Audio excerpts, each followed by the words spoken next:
നമസ്കാരം. ദേവാങ്കണം ചാനലിലേക്ക് സ്വാഗതം. ഞാൻ ജ്യോതി അയ്യപ്പൻ. എൻ്റെ കൂടെയുള്ളത് രമ ചേച്ചിയാണ്. നമ്മുടെ ചാനൽ സബ്സ്ക്രൈബ് ചെയ്യാൻ ഇതുവരെ സാധിക്കാത്തവര് ഇനി സബ്സ്ക്രൈബ് ചെയ്യാൻ മറക്കരുത്. ജ്യോതി, ഒത്തിരി നാളായല്ലോ കണ്ടിട്ട്. എന്തൊക്കെയുണ്ട് വിശേഷം? തിരക്കിലായിരുന്നോ? നല്ല വിശേഷം ചേച്ചി. കുറെ നാളായി കണ്ടിട്ട് നമ്മള്. സുഖാണല്ലോ അല്ലേ? സുഖായിരിക്കുന്നു. പിന്നെ ഞാനിങ്ങനെ ആലോചിക്കുമായിരുന്നു, ഇപ്പോൾ നമ്മൾ മാധ്യമങ്ങളിലും ടി വിയിലും എല്ലാം കണ്ടുകൊണ്ടിരിക്കുന്ന ഒരു കാര്യമാണ്. മക്കൾ അച്ഛനെ വെട്ടിക്കൊല്ലുന്നു, അമ്മയെ വെട്ടിക്കൊല്ലുന്നു, പെങ്ങന്മാരെ വെട്ടിക്കൊല്ലുന്നു. അതുപോലെ തന്നെ ആങ്ങളെ പെങ്ങന്മാരെ റിലേഷൻഷിപ്പ് ഇല്ലാതെ അങ്ങോട്ടും ഇങ്ങോട്ടും റേപ്പ് ചെയ്യുന്നു, പ്രശ്നങ്ങളുണ്ടാകുന്നു. ഇതിൻ്റെയൊക്കെ കാരണം എന്താ ജ്യോതിക്ക് മനസ്സിലാവുന്നുണ്ടോ? ചേച്ചി, അത് ഇന്നത്തെ കാലത്ത് എന്തുകൊണ്ടാന്ന് വെച്ചാല് ആർക്കും ആരോടും ഒരു സ്നേഹവും ഇല്ല, ഒരു അടുപ്പവും ഇല്ല. ബന്ധങ്ങളുണ്ട്, പക്ഷെ ആർക്കും ആരോടും ഒരു സ്നേഹവും ഇല്ല. ഇത് ഇപ്പോൾ നടന്ന ഒരു കഥ ഞാൻ പറഞ്ഞു തരാം. അതായത് എൻ്റെ ഒരു സുഹൃത്ത് സംഭവിച്ച കാര്യങ്ങളാണ് ഞാനിപ്പം പറയാൻ പോകുന്നത്. എൻ്റെ ഒരു ഫ്രണ്ട് വന്നിട്ട് ഒരു സന്യാസിയുടെ അടുത്ത് ഒരു ഇന്റർവ്യൂവിന് പോയി.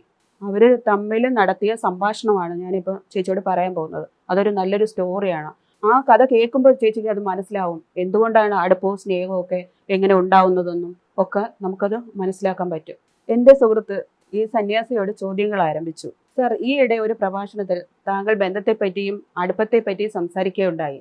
അതിൽ അല്പം ആശയക്കുഴപ്പം തോന്നുന്നു, അത് ഒന്നുകൂടി വിശദീകരിക്കാമോ എന്ന് ചോദിച്ചു.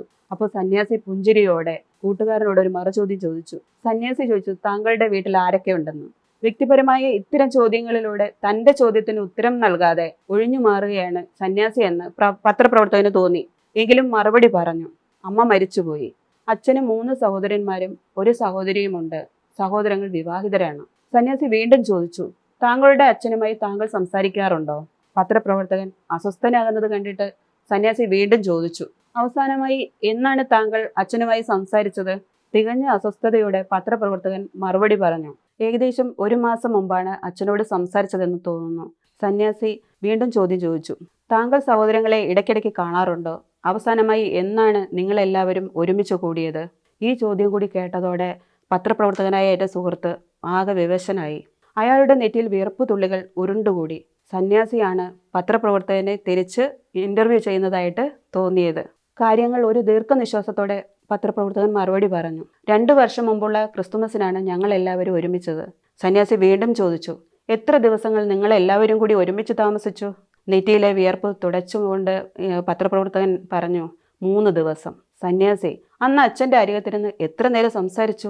സന്യാസിയുടെ ചോദ്യങ്ങൾ പത്രപ്രവർത്തകന്റെ ഹൃദയത്തിൽ കൊള്ളുന്നുണ്ടായിരുന്നു. അയാൾക്ക് മറുപടി ഒന്നും പറയാൻ കഴിഞ്ഞില്ല. ആകെ അസ്വസ്ഥനായി. തലയും താഴ്ത്തി കയ്യിലിരുന്ന പേപ്പറിൽ അയാൾ എന്തൊക്കെയോ കുത്തിക്കുറിച്ചുകൊണ്ട് പറഞ്ഞു. സന്യാസി വീണ്ടും ചോദ്യങ്ങൾ ചോദിക്കുന്നു. നിങ്ങൾ അച്ഛനോടൊപ്പം ഭക്ഷണം കഴിച്ചോ? അച്ഛൻ്റെ സുഖവിവരങ്ങൾ അന്വേഷിച്ചോ? അമ്മയുടെ മരണത്തെ തുടർന്ന് അച്ഛൻ്റെ ജീവിതം എങ്ങനെയാണ് കഴിഞ്ഞു പോകുന്നതെന്ന് അന്വേഷിച്ചോ? പത്രപ്രവർത്തകന്റെ കണ്ണു നിറഞ്ഞു. അയാളുടെ കയ്യിൽ പിടിച്ചുകൊണ്ട് സന്യാസി പറഞ്ഞു, താങ്കൾ അസ്വസ്ഥനാകുകയോ സങ്കടപ്പെടുകയോ വേണ്ട. എൻ്റെ ചോദ്യങ്ങൾ താങ്കളെ വിഷമിപ്പിച്ചുവെങ്കിൽ എന്നോട് ക്ഷമിക്കൂ. ബന്ധം, അടുപ്പം എന്നിവയെക്കുറിച്ചുള്ള താങ്കളുടെ ചോദ്യത്തിന് ഉത്തരം നൽകാൻ വേണ്ടിയാണ് ഞാൻ ഈ ചോദ്യങ്ങൾ ചോദിച്ചത്. താങ്കളുടെ അച്ഛനുമായി താങ്കൾക്ക് ബന്ധമുണ്ട്, പക്ഷേ അതുമായി താങ്കൾക്ക് ഒരടുപ്പവുമില്ല. ഹൃദയങ്ങൾ തമ്മിലുള്ള അടുപ്പമാണ് ബന്ധങ്ങളുടെ കാതൽ. ഒരുമിച്ച് ഇത്തിരി നേരം ചെലവഴിക്കാനും ഒപ്പമിരുന്ന് ഭക്ഷണം കഴിക്കാനും മുഖത്തു നോക്കി സംസാരിക്കാനും പരസ്പരമുള്ള സ്നേഹവും വിശ്വാസം പ്രകടിപ്പിക്കാനും നേരവും കണ്ടെത്തുമ്പോൾ അവിടെ വ്യക്തികൾ തമ്മിൽ അടുപ്പം സംജാതമാകുന്നു. താങ്കളും സഹോദരങ്ങളും തമ്മിൽ ബന്ധമുണ്ട്, പക്ഷേ നിങ്ങൾ തമ്മിൽ ഒരടുപ്പവും ഇല്ല. നിറഞ്ഞ കണ്ണുകൾ തുടച്ചുകൊണ്ട് പത്രപ്രവർത്തകൻ പറഞ്ഞു, വളരെ വിലയേറിയ ഒരു ജീവിതപാഠം പഠിപ്പിച്ചു തന്നതിന് അങ്ങേക്ക് നന്ദി. ചെറിയ ചില ചോദ്യങ്ങളിലൂടെ വലിയൊരു കാര്യം വിശദമാക്കിയ ആ സന്യാസി, ഈ സംഭവ കഥയ്ക്ക് ഇന്ന് ഏറെ പ്രസക്തിയുണ്ട്. ഇന്ന് എല്ലാവർക്കും ധാരാളം ബന്ധങ്ങളുണ്ട്, പക്ഷെ അടുപ്പമില്ല.